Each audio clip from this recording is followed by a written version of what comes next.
Testing, testing, 1, 2. Hello. Okay, hello. We are the Massacre Cave. I'm Joe.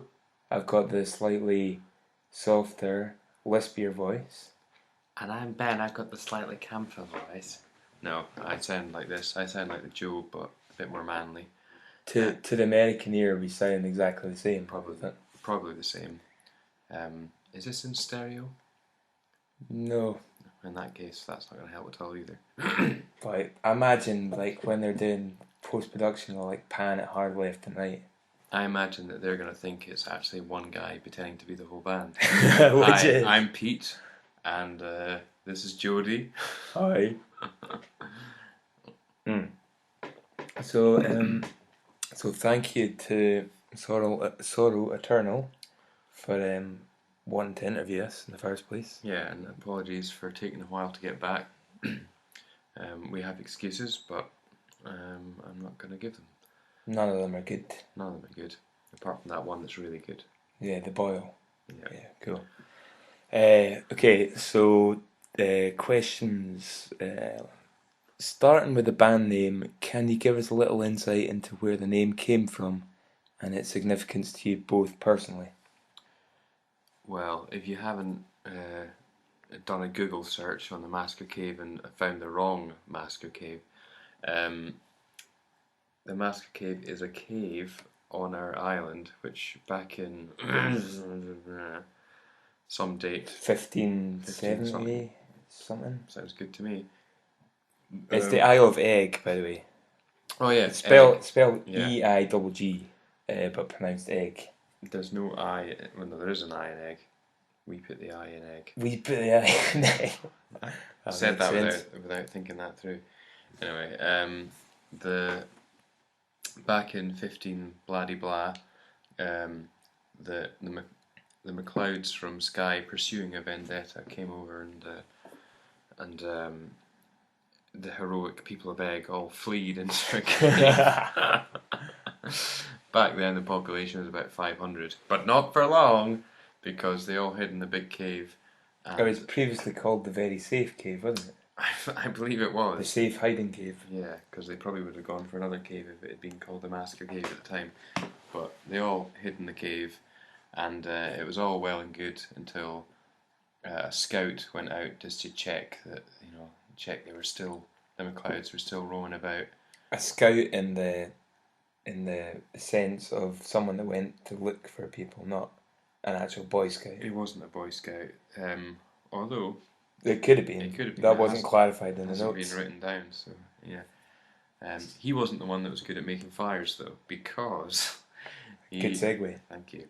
It had been snowing, and he left footprints in the snow, which the MacLeods happened upon and followed them back. And when people of Eigg refused to come out of the cave, they just lit a big fire outside and smoked them all to death. And that's the story that we have to come up with every time we say, "Hi, we're the Massacre Cave, and this is why." I've forgotten what the question was. Oh, about the name. Yeah, and is there a significance to us? Yeah, well, yeah, because we started the band when we were in Glasgow, didn't we? Yep. And we were hunting for a name for ages, and that kind of meant something to us, and we thought it was kind of. We wanted to be death metal when we started, and then we kind of dropped back quickly. It's kind of funny because the Massacre Cave never sounded very metal to me anyway, and it's always been a cave here that, and it's, even though the massacre is a bit of a violent word, it's always been a nice little cave to visit, so it's never really had any sort of dark connotations. Other than the mass murder. But I mean, like, as a sort of nice place to visit when you're a kid and stuff like that. I think one of us suggested it kind of half as a joke probably, and then running it through a few times, like, actually, it's quite a good name for a band. I think we just asked Pete, our drummer, Pete Colquhoun, and he said, yeah, he was into it, so that forced us to take it seriously. And, should we move on? Yes, let's move on. Where are we? To that point, you guys reside in the Isle of Eigg off the coast of Scotland. How would you say that your geography has affected you as musicians and fans of music? When it came time to fill out a band lineup, did this make things more difficult?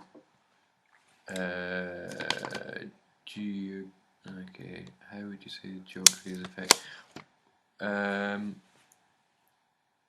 I suppose it's affected geography. Yeah, well, when we formed the band, we were like a trio. We lived in Glasgow because I went to uni in Glasgow.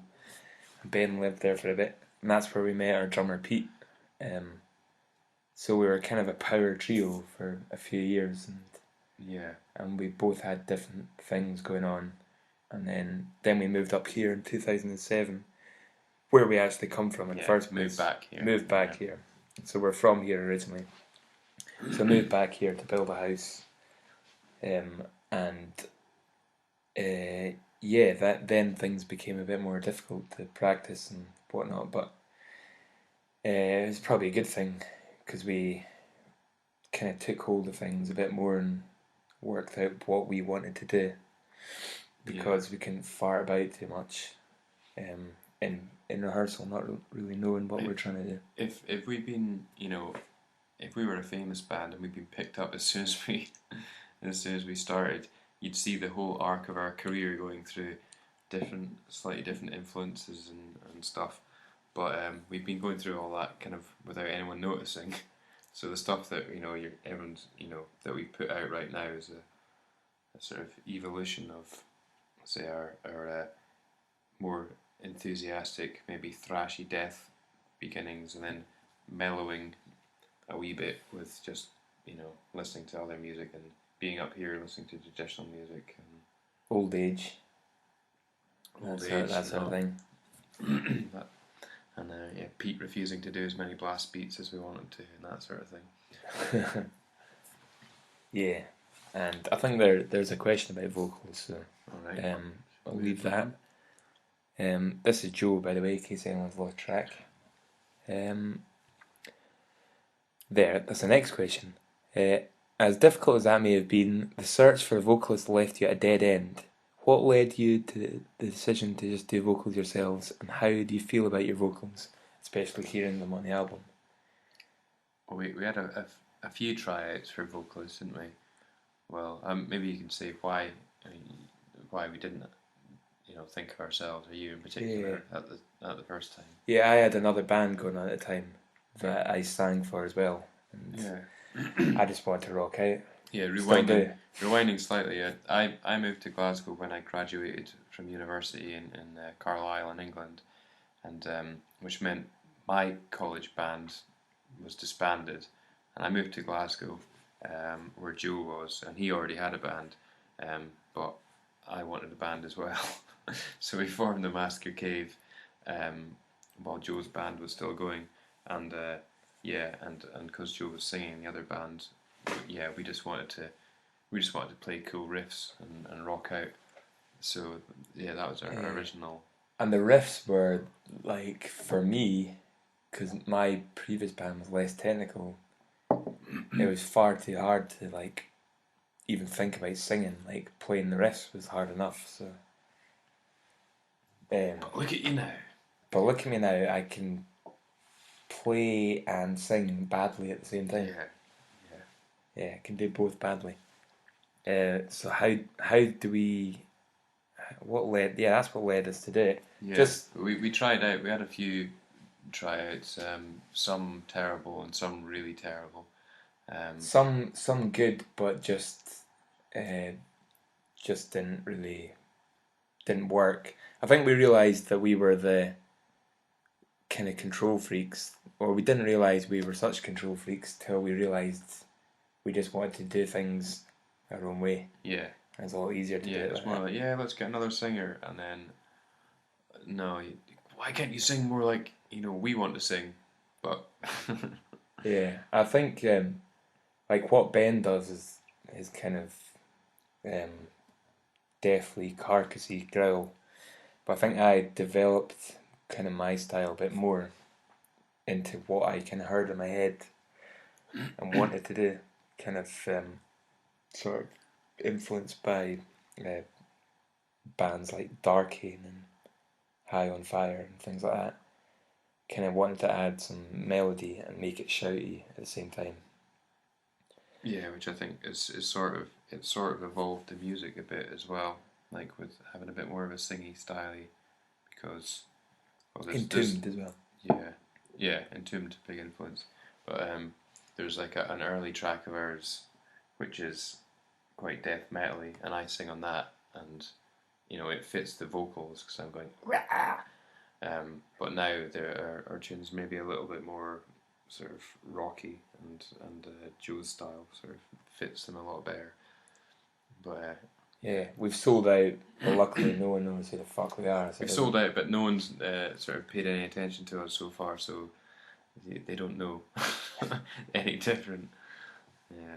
Yeah, it's sold out in a metaphorical sense. We haven't actually sold any CDs or anything. Sold out implies actually making some money out of it. Yeah. But of course we're not in it for the money. Yeah. We're in it for the 2 or 3 adolescents that come along and shake our hand afterwards and go, yeah. Your drummer's good. Your bass player is the best musician in the band. Yeah. Or where's the toilets? And how do we feel about the vocals? I think they're alright. Personally, I like them. Yeah. Because, I mean, we're ultra critical about everything. Yeah. Particularly me when it comes to vocals. Yeah, Joe puts a lot of effort into the vocals, and I put a lot of effort into writing riffs, and then when it comes to singing, I kind of just tend to run out of steam a bit. But Joe keeps the momentum up by trying to come up with something a bit more interesting. So yeah, I like them anyway. Okay. Don't care what you think. Yeah, whatever. We like them. Our mum doesn't like them. Our dad says, "Not my cup of tea." Yeah, we could bleat on about this for hours, but but we won't though. We won't. Next question. As for the new EP, The Ninth Wave, where did the name and concept from the album come from? This was pretty much Ben, so I'll let him talk about that. Okay, this is Ben, the one that sounds like Joe. I was just reading a book about waves, which non-fiction, which I thought was fascinating.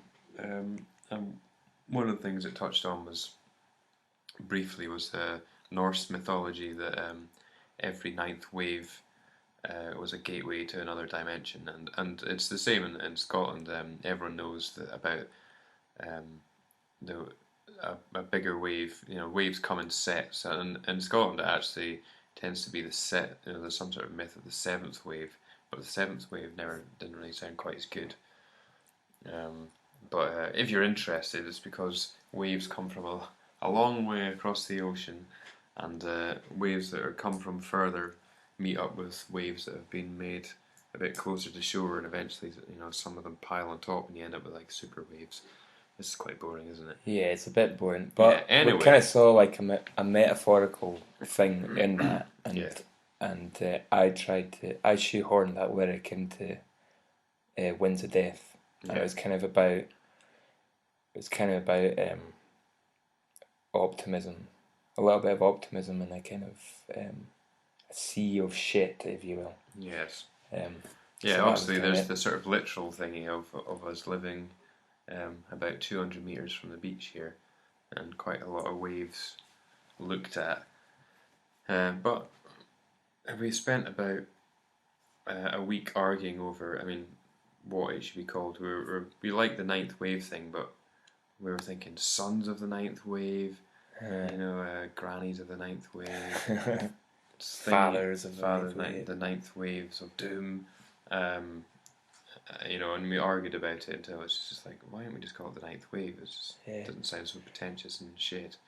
Like the whole aquatic thing when it comes to progressive metal is kind of like with Mastodon, it's kind of been done to death. But with us, it is actually what we're about, Yeah, and it's kind of we feel makes like more sense to us. we're allowed to have an aquatic theme. You know, to go for a band practice, we have to get on a bloody boat. So you know. Yeah, and there's only 4 boats a week in winter, and I think I might be questioning someone else. Okay, let's But move yeah, on. yeah. Yeah, so Um, maybe serious editing is going to have to go on here.